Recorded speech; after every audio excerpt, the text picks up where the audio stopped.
malayong malayo pa lang mga amigo, kitang kita kaagad kung ano yung mapapana natin mga amigo. Isa itong bagulan, tuhog kang bagulan ka, good size na bagulan mga amigo. Siguro mga nasa 1 kilo na rin ito mga amigo, kaya pinanatan. Medyo may pagkamalalim lang po ito mga amigo. Siguro po mga nasa 5 di pa po mga amigo. Kaya hirap na hirap ako mga amigo umahon dahil po sobrang lalim nyo po mga amigo. Pero eto, isang bagulan po kaagad ang unang nahuli po natin po mga amigo. So, masarap po ito mga amigo sa calamares. Maliban po sa calamares po mga amigo, masarap po ito sa adobo. Yung adobo po sa gata po mga amigo, the best po ito mga amigo, yung lasa niya talagang masarap po ito mga amigo. Ano po ang tawag nyo sa probinsya nyo mga amigo sa ganito? Sa amin po kasi mga amigo ay bagulan. Sa inyo po mga amigo, pa-comment naman po sa ating comment section. Alright, let's type again po mga amigo. At eto naman mga amigo, pumitik ka agad yung pana ko mga amigo ng pagkakita ko ng ilak. Buti na lang talaga hindi tinamaan mga amigo at sinundan ko ng sinundan po ito mga amigo. At nang sinundan ko siya ng sinundan mga amigo, tapos napakaamo niya lang mga amigo at hindi po siya nagpalayo mga amigo ng gusto. Kaya etong nangyari, tuhog kang ilak ka.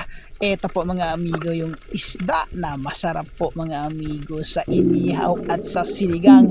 Talagang napakasarap nito mga amigo dahil po mataba yung ganitong klase po ng isda at talagang masarap po talaga ito mga amigo yung ganitong isda. Let's type again mga amigo. At dito naman po mga amigo, akala ko maliit lang, yan po, tuhog kang bilbigan ka. Akala ko talaga po mga amigo maliit lang dahil nakakuble siya sa doon po sa mga samo. Kaya nang pinana ko, laking gulat ko mga amigo, napakalaking bilbigan po pala. Eto mga amigo, pangdagdag ng sigang at talagang masarap po ito sa sinigang mga amigo. Same po ito mga amigo ng ilak, mataba po ito ng ganitong klase ng isda mga amigo. Bihira po ito pumapayat at ng pagkapana ko mga amigo. Ayun, si Marlon meron pong nakuhang surahan na masarap sa inihaw. Malaking surahan po mga amigo. Yan o, mga nasa 1 kilo po ito mga amigo na surahan. Ayan, may pang ihaw na si Marlon po mga amigo.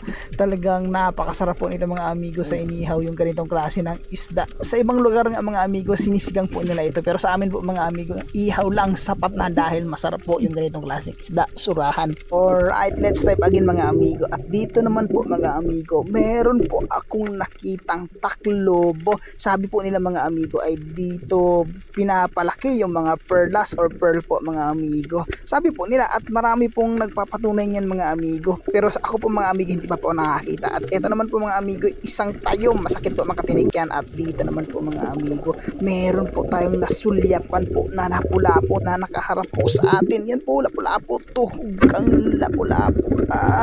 Lapu-lapo yung tawag namin dito mga amigo eh. Tawan ko po sa iba mga amigo kung ano po ang tawag dito. Sa iba kasi mga amigo, puga po yung tawag nila dito. Gamin po ay lapu-lapo. Basta ganyan po yung style po mga amigo. Lapu-lapo po yan, mapa-brown po yan siya o kulay black. Basta lapu-lapo po mga amigo. Yan, masarap po ito mga amigo sa iskabichi po mga amigo. Or sweet and sour po mga amigo yung lapu-lapo na to. At dito naman po mga amigo, meron po tayong nakitang ilak po mga amigo ng pagpunta natin sa kanya mga amigo. Medyo malikot lang po ito ng konti pero matatamaan yan. Tuhog kang ilak ka. Ilak na naman po mga amigo. Pandagdag po sa ating pangsabaw, pang sinigang po natin. Ito po mga amigo, masarap din po ito mga amigo sa inihaw. The best din po yung lasa nito mga amigo sa inihaw. Kasi nga po mga amigo, mataba po yung istang ito at kung salama yung mga amigo, grabe, napakasarap dito. At dito naman po mga amigo, malayong malayo pa lang mga amigo, malaking bagulan yung nakikita natin mga amigo, as in malaki. Ayan po mga amigo, tuhog kang bagulan ka, tinamaan mga amigo sa sentido, kaya po hindi na nakabuga ng tinta or ata na yung kulay itim po mga amigo. Siguro po mga amigo, nasa 3 kilohin po yung bagulan na to, as in malaking bagulan mga amigo. Naka-jackpot po tayo mga amigo sa bagulan na to, malaki po talaga mga amigo. Ayan, may pangbenta na tayo mga amigo, may pangbili na po tayo ng bigas mga amigo. Alright, let's dive again mga amigo. Bigla kong nasulyapan mga amigo yung matang pusa. Ayan po mga amigo, medyo malikot lang talaga ang dagat. Tuhog Tuhog kang matang pusa ka. Hindi ko ba alam mga amigo kung bakit tinawag ito na matang pusa, dahil daw po sa mata ng isda na to mga amigo. Ayan o, kung nakikita nyo, nagkukulay red yan siya mga amigo kapag tinamaan po ng flashlight yung mata niya. At dito naman po mga amigo sa mababaw, meron po tayong timbungan na nakita. Tuhog kang timbungan ka. Timbungan or manitis po yung tawag namin dito mga amigo. Sa inyo po mga amigo, anong tawag po sa ganitong klaseng isda? Sa amin po timbungan, hinok or manitis po. Tapos na kami mamana mga amigo. Saglit lang po yung pamamana namin, dahil po pang ulam lang po talaga. At ito yung mga nahuli po ni Marlon, meron pa siyang nahuling pananglitan po mga amigo. Tapos syempre may surahan din po siya nahuli, yung kanina po na pinakita ko sa video. Yan mga amigo, jackpot din po siya, or libre po yung pang ulam po mga amigo. At nandito na po kami sa bahay mga amigo. At ito po yung mga nahuli namin po ni Christian Adventure. Mayroon tayong bagulan na nahuli. Yes sir. Okay. Mga amigo, ito po isang diba? Basics. Ano yan? Wala na isa ilo. Ito pa oh.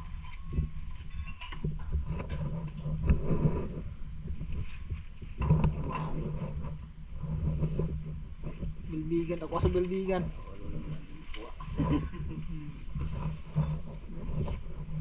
First class na mga huli mga amigo.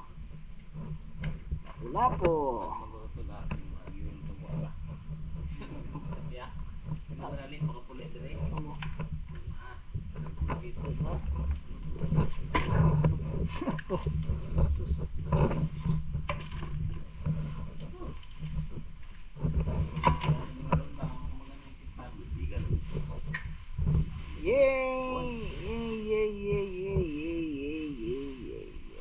Ito naman ang huli ni Christian Adventure mga amigo. Hanggang dito na lang. This is Steve Amigo TV. Peace out.